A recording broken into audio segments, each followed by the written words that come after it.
terjerat pinjaman online atau pinjol. Diteror pinjaman online, terjerat pinjaman online. Melakukan pinjaman online. Pernah nggak sih kalian mikir, kenapa ya berita-berita di TV dan di sosmed-sosmed belakangan ini tuh berisi tentang kalau nggak orang bunuh diri gara-gara pinjol, atau nggak rumah tangga hancur gara-gara judol.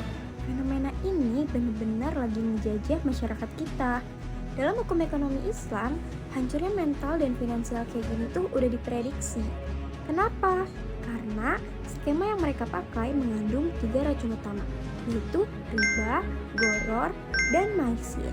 Nah, sekarang kita bakal kupas tuntas secara data dan logika apa sih 3 hal ini dan kenapa bisa merusak banget. Nah, kita bahas dulu dari yang paling sering kita dengar, yaitu riba. Riba secara bahasa artinya tambahan, tapi dalam syariat, riba itu tambahan dalam transaksi utang atau jual beli barang tertentu secara tidak adil. Riba dibagi menjadi 2 kelompok besar dan turunannya itu banyak.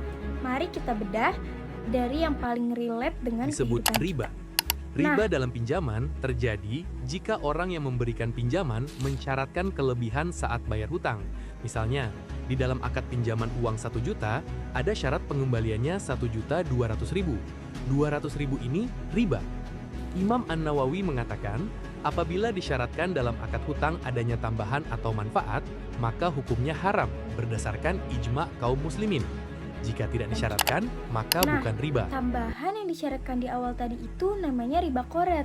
Bunga pinjaman konvensional atau pinjol legal-ilegal masuknya ke sini. Lalu, gimana kalau si nasabah telat bayar? Si agen pinjol bakal bilang, karena kamu telat seminggu, utangmu sekarang jadi 1,7 juta. Denda keterlambatan yang membuat utang menggulung ini dinamakan riba jahiliyah. Nah, ini yang bikin orang frustasi sampai gali lubang tutup lubang. Selain utang, ada juga riba jual beli, yaitu riba fadl.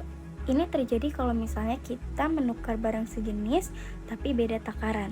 Seperti video ini. Pernah nggak sih kamu tukar uang baru di pinggir jalan? Ternyata ada biaya adminnya sebesar 10% dari yang kamu tukar. Misal kasih 100.000, tapi jadinya 110.000. Aduh, kok bisa ya? Menjelang lebaran, jasa tukar uang baru di pinggir jalan memang ramai banget. Tapi di balik ramainya itu, ada hal yang sering nggak kita sadari. Biasanya, penukar uang mengambil keuntungan beberapa persen dari nominal yang ditukar. Nah, dalam ilmu fikih, tukar uang dengan jumlah berbeda bisa termasuk riba. Karena uang ditukar, tapi jumlahnya nggak setara. Ada lagi riba nasi'ah dan riba yad, yang intinya tukar barang berharga kayak emas atau mata uang asing, tapi pembayarannya ditunda atau barangnya nggak langsung diserahin di tempat saat itu juga. Nah, intinya Islam itu pengen transaksinya adil dan kontan. Sekarang kita bakal bahas racun yang kedua dan yang ketiga, yaitu goror dan maisir. Goror artinya ketidakpastian, spekulasi berlebih, atau penipuan. Transaksi yang objeknya itu masih abu-abu. Contohnya itu ada di pinjol ilegal. Mereka nggak transparan di awal, berapa bunganya, berapa potongan adminnya. Tahu-tahu pas cair uangnya dipotong setengah. Dan tenor yang 30 hari tiba-tiba berubah jadi 7 hari. Lalu, apa itu maisir? Sederhananya, maisir adalah perjudian. Transaksi untung-untungan di mana ada satu pihak yang kenyang di atas penderitaan kekalahan pihak lain. Contoh maisir paling haram yang saat ini banyak dilakukan yaitu slot atau game berkedok trading fiktif. Modusnya sama, kalian disuruh deposit sekali 2 kali dikasih menang biar hormon dopamin kalian naik dan jadi kecanduan. Nah, setelah itu duit kalian dikuras habis-habisan sama algoritma bandar. Esensi maisir di sini sangat jelas, mengadu nasib dengan uang yang ujungnya menciptakan kemiskinan struktural. Kalau udah tahu efek yang merusak, kenapa ya jutaan orang Indonesia masih nekat melakukan itu? Hasil riset menunjukkan ada beberapa faktor utama. Yang pertama, keadaan ekonomi yang mendesak dipadu dengan syarat pinjol yang sangat-sangat mudah. Cuma modal KTP lalu selfie, 5 menit cair. Faktor yang kedua yaitu gaya hidup yang konsumtif dan gengsi atau yang biasa kita sebut dengan FOMO, demi gadget baru atau tiket konser. Nah, faktor yang ketiga ini paling banyak terjadi, yaitu rendahnya literasi keuangan. Banyak orang yang cuma tahu cara pinjamnya aja, tapi dia nggak tahu risikonya apa dan cara bayarnya gimana. Nah, sekarang kalian harus tahu data mengerikan ini. Berdasarkan laporan resmi dari Otoritas Jasa Keuangan atau OJK, akumulasi utang masyarakat Indonesia di pinjol itu sudah menembus 100 triliun lebih. Gila nggak? Dan siapa korban terbesarnya?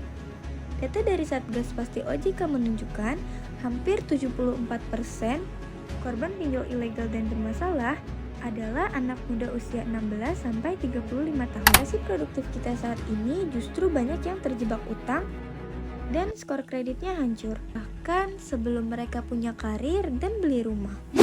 Teman-teman, ingat ya, larangan riba, gharar, dan maisir itu bukan untuk membatasi kita, tapi untuk melindungi kita dari sistem ekonomi yang eksploitatif dan menjajah manusia. Lalu, solusinya apa? Yuk kita perbaiki literasi keuangan kita, hiduplah sesuai kemampuan bukan sesuai kemauan. Dan yang terpenting, hindari jalan pintas instan seperti judol. Dan kalau emang lagi kepepet banget dan butuh modal darurat, carilah lembaga keuangan yang legal, transparan, dan syariah yang tanpa riba. Mungkin cukup sekian presentasi materi riba, gharar, dan maisir dari aku. Semoga bermanfaat and be financially smart. Bye.